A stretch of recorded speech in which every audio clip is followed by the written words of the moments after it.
Good morning students. आज class 6 English में हम पढ़ रहे थे chapter number 4 the blue light. तो इसमें से हमने थोड़ा पढ़ लिया था, तो हम थोड़ा रिवीजन करेंगे।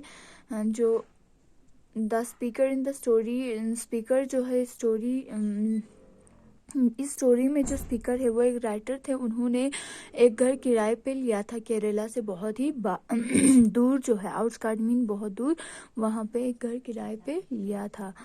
उस घर में इलेक्ट्रिसिटी भी नहीं था और देखभाल करने वाला भी कोई नहीं था। लेकिन स्पीकर को जो है वो जगह बहुत ही परफेक्ट लगा अपना नॉवेल लिखने के लिए।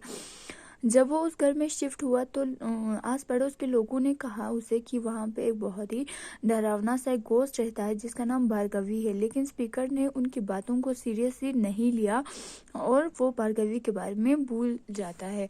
एक दिन जो है कुछ हो जाता है वहाँ पे। जब वो अपना स्टोरी लिख रहा होता है तो वो बहुत ही इमोशनल के साथ, पूरे स्ट्रॉन्ग इमोशंस के साथ जो है वो अपनी स्टोरी लिख रहा होता है। तो जो लालटेन है वहाँ उसमें लालटेन जो है वो अपने आप जो है कम, उसमें लाइट जो है वो कम होते जाते हैं। उसने लालटेन को उठाया और जब उसने शूट किया, लालटेन को हिलाया, तो उसे पता चल जाता है कि वहाँ पे केरोसिन नहीं है।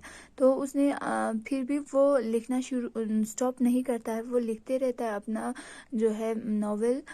और उसका सारा अटेंशन, ध्यान जो है वो अपनी राइटिंग्स पे होता है।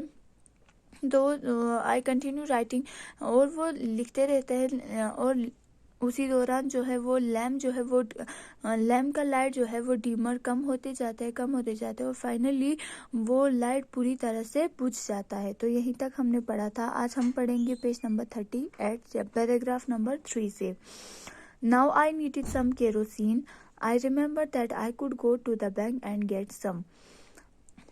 Now I needed some kerosene. अब मुझे कुछ केरोसिन की ज़रूरत है क्योंकि लैम्प जो है वो बुझ चुका था। I remember that I could go to the bank. मुझे याद आया कि मुझे बैंक पे जाना चाहिए और थोड़ा केरोसिन लाना चाहिए। My friend who work at the bank live in 1% of the building. मेरा एक फ्रेंड था जो बैंक पे काम करता था, दरिया के किनारे जो है वहाँ पे, जहाँ पे पेट्रोल निकालते हैं, केरोसिन निकालते हैं, वहाँ पे काम करते हैं। तो वो बिल्डिंग के एक पोर्शन में वो भी रहता था। उसे याद आया कि वो वहाँ पे काम करता है। I could borrow some kerosene from their store, so I picked up the torch and the empty kerosene bottle, went downstairs and locked the main door. वो क्या करता है, I could borrow some kerosene from their store, और मैं उनके घर में जाकर उनसे थोड़ा केरोसिन मांगूंगा। So I pick up the torch, इसलिए वो अपना बैटरी जो है वो उठाता है और एम्प्टी केरोसिन बोतल उठाकर वो वेंट डाउन स्टेयर, सीढ़ी से नीचे आ जाता है और मेन डोर को लॉक करके वो बाहर चला जाता है। Outside there was a misty moonlight and the sky was overcast. I walk fast.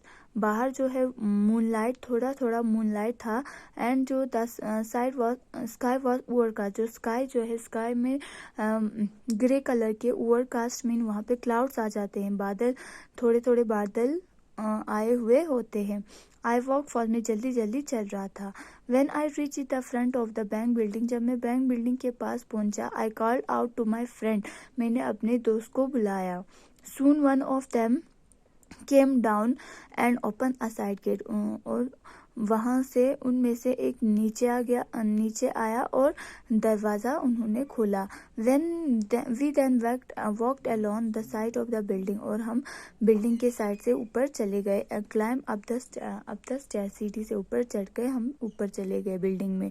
The three of them had been playing card, उनमें से जो मैंने देखा कि उन फ्रेंड में से 3 जो है वो कार्ड खेल रहे थे।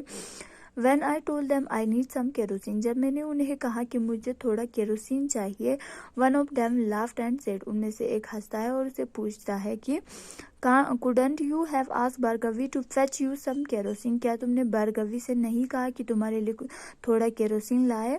I too laughed, मैं भी उनकी बातें सुनकर हंसने लगा।